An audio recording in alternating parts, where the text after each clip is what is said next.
College স্ট্রিটে ঐতিহ্যময় বইপাড়া নিয়ে আমাদের গর্ব থাকলেও যারা বা যে সমস্ত বন্ধু বিভিন্ন প্রকাশনায় কাজ করেন তাদের অনেকেরই সামাজিক বা অর্থনৈতিক নিরাপত্তা নেই বললেই চলে। তাদের বেশিরভাগেরই পিএফ, গ্র্যাচুইটি, বোনাস পান কিনা সন্দেহ আছে। কোনো মেডিকেল সুযোগ সুবিধাও পান না তারা। কর্মরত অবস্থায় কেউ মারা গেলে কি অসহায় অবস্থায় পড়েন তা কি আমরা জানি? চলুন স্বপনবাবুর কাছে জেনে নিই কলেজ স্ট্রিটের বইপাড়ার কর্মচারীরা আজ কেমন আছে। শ্রী স্বপন হালদার। বিশ্বের অন্যতম পুরনো বই বাজার কলেজ স্ট্রিট। এটি ভারতের এবং এশিয়ার সবথেকে বড় বইয়ের বাজারও। তাই জানতে চাই কলেজ স্ট্রিটের বইপাড়ার কর্মচারীরা কেমন আছে। কলেজ স্ট্রিটের বইপাড়ার কর্মচারীদের আপনি বাইরে থেকে দেখে বুঝতে পারবেন না, খুবই খারাপ অবস্থার মধ্যে আছে। কেউ 10 বছর, কেউ 15 বছর ধরে একটা ছোট ছোট কোম্পানিতে কাজ করে। তাদের সামাজিক সিকিউরিটি বলে কিছু নেই, না আছে পিএফ, গ্র্যাচুইটি, ঘন্টার পর ঘন্টা তাদের কাজ করতে হয় অত্যন্ত কম মূল্যে, অত্যন্ত কম মাইনের মধ্যে দিয়ে। আরও অবস্থা খারাপ যারা বইয়ের সঙ্গে যুক্ত, ডিটিপি ইউনিট, বিভিন্ন শিল্পী বা যারা খুব দেখেন, যারা বাধাই শিল্পের সঙ্গে যুক্ত, প্রচ্ছদ যারা আঁকেন, এই সমস্ত বন্ধুরা অত্যন্ত খারাপ অবস্থা বলে।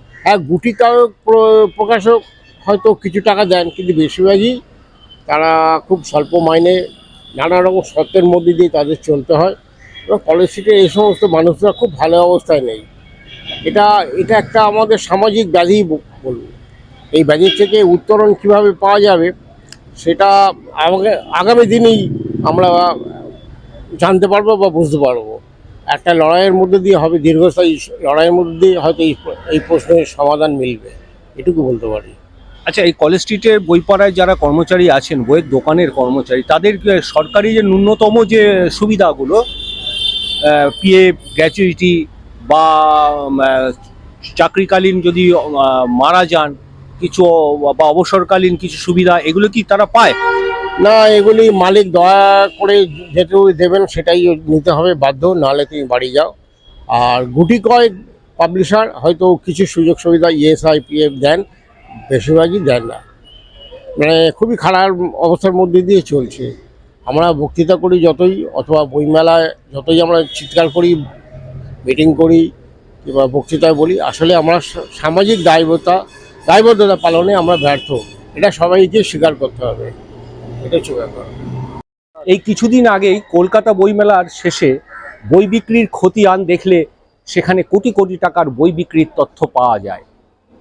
বইপাড়ার কর্মচারীদের নিরলস শ্রমেই যে অনেক প্রকাশনা মালিকের ব্যবসার বৃদ্ধি হয় বছরের পর বছর, তা সত্ত্বেও দোকানের কর্মচারীরা কেন ভালো নেই?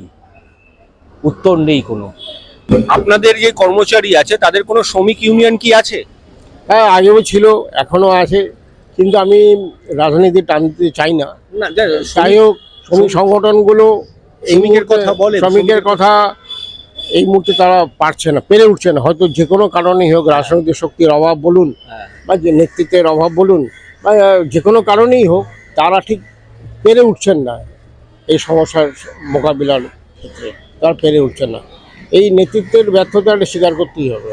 এখানকার যে কর্মচারী তারা সবাই কি মাস মাইনে? হ্যাঁ, সবাই মাস মাইনে। তবে আমি শুনেছি সেটা হচ্ছে বাদাই শিল্পে কিছু কিছু আছে যারা হপ্তা নেন, এরকম।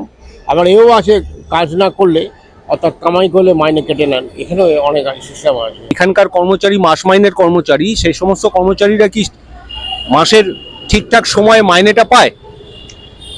এখন কারোর 5 তারিখ, কারোর 6 তারিখ, মানে 1 তারিখ 2 তারিখ পায় না।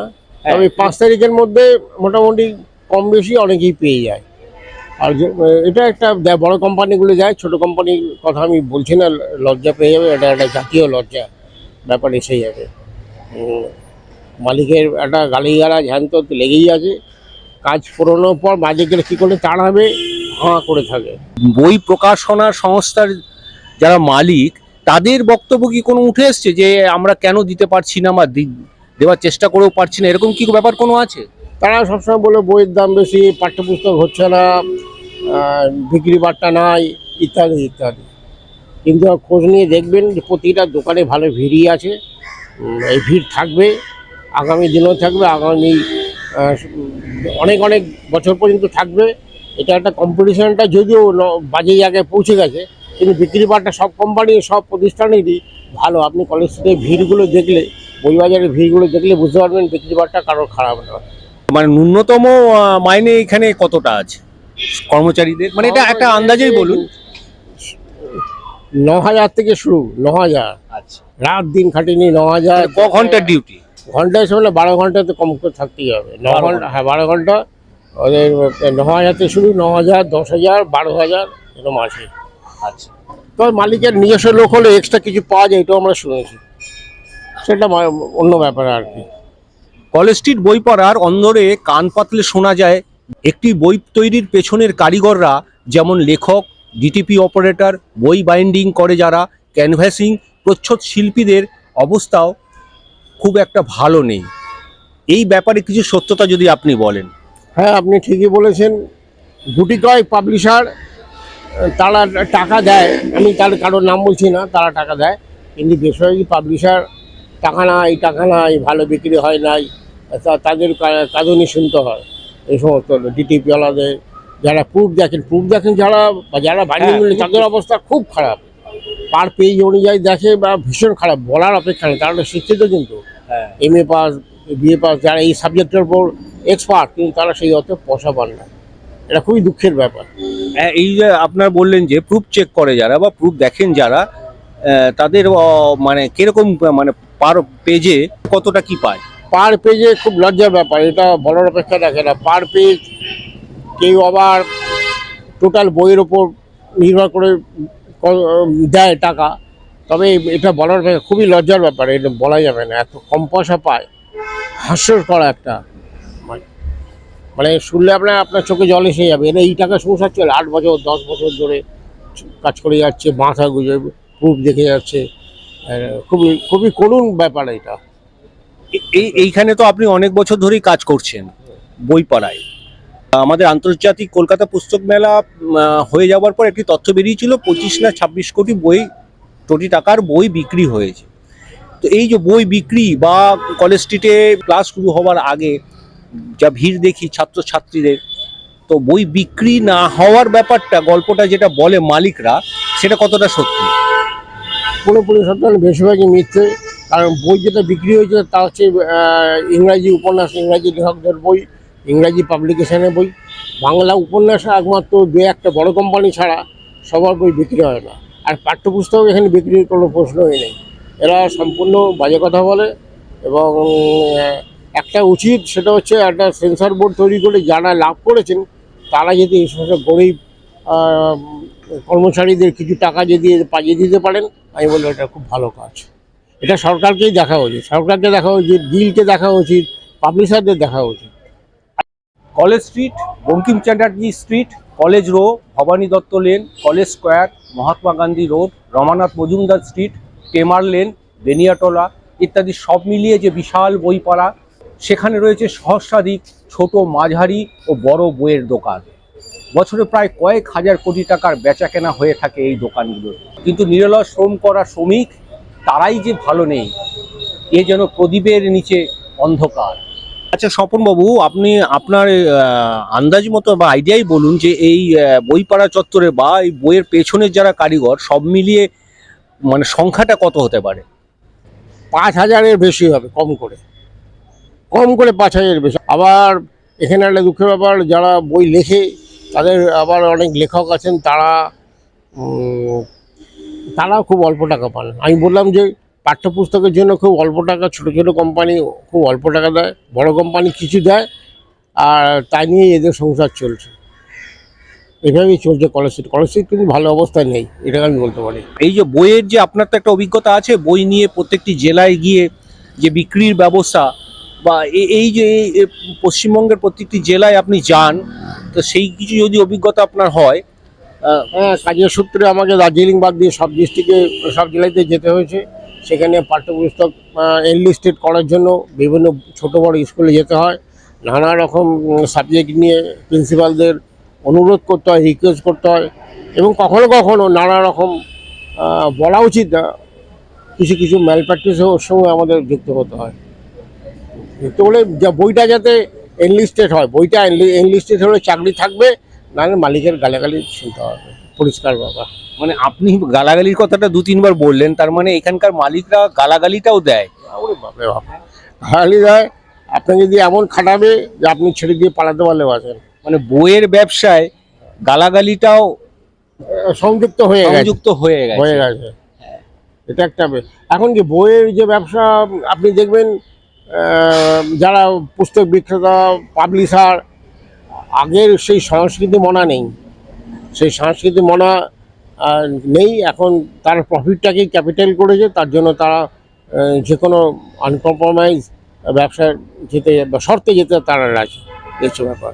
আচ্ছা স্বপনবাবু, আপনার কাছে এই আরেকটি প্রশ্ন, যে আপনি তো এই কলেজ স্ট্রিট চত্বর বা বইপাড়া চত্বরেই অনেকটা সময় কাটান, 38 বছর। 38 বছর ধরে এই চত্বর আছেন, বা দিনের বেশিরভাগ সময়টাই কলেজ স্ট্রিটে থাকেন। তো এই যে আপনি কি মনে করেন যে এই বই পড়ার পাঠক কি কমছে, যেটা মালিকরা বারে বারে বলে? হ্যাঁ, এটা অদ্ভুত, খুব ভালো প্রশ্ন করেছেন। বই পড়া পাঠক একটা সময় কমেছিল, আবার আমি রিসেন্টলি 2 বছর ধরে দেখছি প্রচুর নতুন জেনারেশান, ইয়ং ছেলেমেয়েরা বই খুঁজছে, পুরনো বই খুঁজছে, রেয়ার বই খুঁজছে, এবং বিভিন্ন পলিটিক্যাল বইও খুঁজছে, উপন্যাস খুঁজছে, পুরনো দিনের সব বিখ্যাত উপন্যাসগুলো খুঁজছে। এটা একটা ভালো দিক।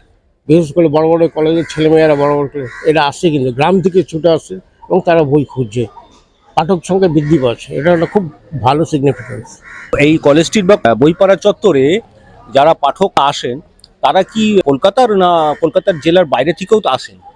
কলকাতাও আছে, তবে বেশিরভাগ এখন দেখছি আমি জেলার বইমেলাতে গিয়েও দেখি জেলার বইমেলাতে ভালো সেল হচ্ছে। কলকাতা তো আছেই, বড় বড় কলেজ আমি নাম করতেই পারি, এখানে বিখ্যাত কলেজ স্ট্রিটে বিখ্যাত প্রেসিডেন্সি কলেজ, ক্যালকাটা ইউনিভার্সিটি, আশেপাশে যত কলেজ আছে তাদের ছেলেমেয়েরা প্রচুর টাকার বই কেনে, অবিশ্বাস্য। তারা রিসার্চমূলক বই কেনে, রেয়ার বই কেনে। এছাড়া গ্রাম থেকেও শহরের লোকরা আসে, কবিরা আসে, বিভিন্ন কবিরা দূর দূরান্ত থেকে আসেন, বই কেনেন। তাহলে আপনার কথা অনুযায়ী যে বই মানে মালিকরা যেটা বলে যে বই বিক্রি কমে গেছে, পাঠক সংখ্যা কমে গেছে, সেটা বিভ্রান্তমূলক একটি তথ্য তারা প্রচার করে। একটি বই তৈরি করতে গেলে যে সমস্ত যে কর্মচারী যারা আছেন নিরলস, তারা তাদের শ্রম দেন, এই শ্রমের বিনিময়ে তারা কি সঠিক অর্থটা কি পায়? একদমই না, একদমই না। তবে কিছু কিছু ব্যাপার হয়তো সত্যি, যে কাগজের দাম বেড়ে গেছে, ফলে বাঁচবার জন্য বইয়ের দামও মানে বৃদ্ধি করতে হয়। এটা যদি রাজ্য সরকার এবং কেন্দ্রীয় সরকার কাগজের মূল্যটাকে কন্ট্রোল করে, তখন আমরা সবাই মিলে বলতে পারি যে আপনি বইয়ের দাম কমান। এটা একটা সমস্যাই বটে সারা দেশ জুড়ে। আগে যেমন রাশিয়া থেকে কাগজ আসতে, এখন বিভিন্ন জায়গা থেকে কাগজ আসা বন্ধ হয়ে গেছে। ফলে নানা কারণে বইয়ের দাম, কাগজের দাম বৃদ্ধি হওয়ায় বইয়ের দামও বৃদ্ধি পাচ্ছে, এবং সেই সুযোগটা মালিকরা নিচ্ছে, এক শ্রেণীর মালিকরা নিচ্ছে। হ্যাঁ, এটাও আবার ঠিক যে মানুষের জীবনযাত্রার মান বেড়েছে এবং মানে তাদের উপার্জনের মূল্যটা বেড়েছে। এটাও একটা কি বিভ্রান্তমূলক তা ওদের প্রচার নয়? সবকিছুর দামই যেখানে বেড়েছে।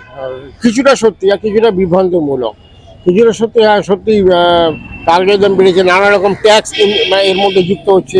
যেমন খাতায় ট্যাক্স আছে, জিএসটি আছে, বইয়ে নেই, কিন্তু কাগজের মধ্যে আবার আছে। সব নানা একটা জটিল ব্যাপার এর মধ্যে আছে। ম্যালপ্র্যাকটিস হয়, করাপশনও আছে। আপনি সেগুলো বাদ দিয়ে যদি দেখা যায় কাগজের দাম নিয়ন্ত্রণ করছে রাজ্য সরকার, যদি এই ব্যাপারটা দেখেন, তাহলে আমি বলবো যে পাঠকের সংখ্যা আরও অনেক অনেক বৃদ্ধি হবে, এবং পাবলিশার এবং ক্রেতা উভয়ই লাভবান হবে। পাবলিশার্স বললেন আপনি, পাবলিশার্সরা লাভবান হবেন, ক্রেতা লাভবান হবেন, কিন্তু কর্মচারীরা, প্রকাশনার যে কর্মচারী, তারা কতটা লাভবান হবে?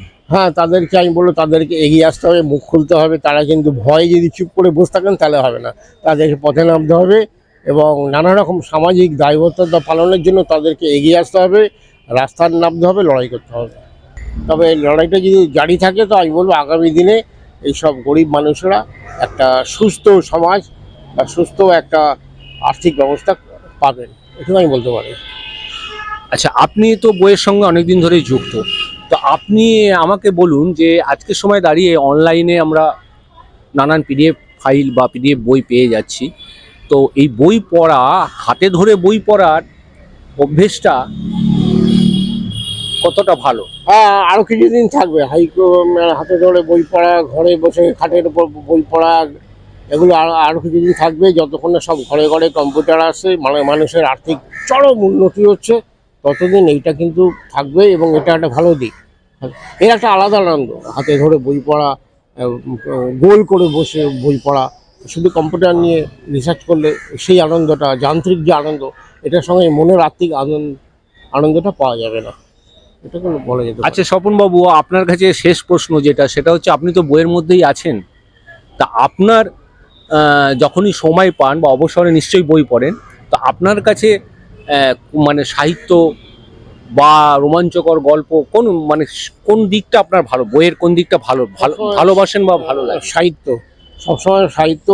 এবং সবচেয়ে বড় কথা কি জানেন তো, মন যদি খারাপ হয়, আপনি যদি খুব ভালো সাহিত্য পড়েন অথবা খুব ভালো কবিতা পড়েন, আপনার মন ভালো হয়ে যাবে। সকালবেলায় বা রাত্রিরে ঘুমোবার আগে আপনি একটা ভালো দু পৃষ্ঠা একটা ভালো কবিতা পড়লেন, আপনার মন ভালো হয়ে যাবে। এটা আমি বলতে পারি, এটা একটা মেডিসিন, এটা আমি বলতে পারি। ধন্যবাদ স্বপনবাবুর কাছে আজকে জেনে নিলাম কলেজ স্ট্রিট বইপাড়ার বই তৈরির পেছনের কারিগরদের নানান কথা, নানান অজানা গল্প। কলেজ স্ট্রিট একটি সড়ক, যে সড়ক তার বুকে নিজের নামের মতোই আগলে রেখেছে কলকাতার বিখ্যাত সব কলেজকে, আগলে রেখেছে কলকাতার সবচেয়ে শিক্ষিত সৃষ্টিশীল মানুষগুলোকে। বই পড়ার প্রতিটা দোকান, প্রতিটা বই, প্রতিটা পাতা এক একটা গল্প বলে। সুখের গল্প সে তো শুধুই মালিক পক্ষের, অপরদিকে বইয়ের সঙ্গে যুক্ত কর্মচারীদের দুঃখ যন্ত্রণার গল্প ভেসে বেড়ায় বই পড়ার আকাশে বাতাসে। আজকের এই প্রতিবেদন কলকাতা সবচেয়ে বৃহত্তর বইপাড়া কলেজ স্ট্রিট চত্বরে বইপাড়ার কর্মচারীদের আজ তারা কি অবস্থায় আছে, সেই প্রতিবেদন আপনাদের সামনে তুলে ধরার চেষ্টা করলাম। অবশ্যই বইয়ের সঙ্গে থাকবেন।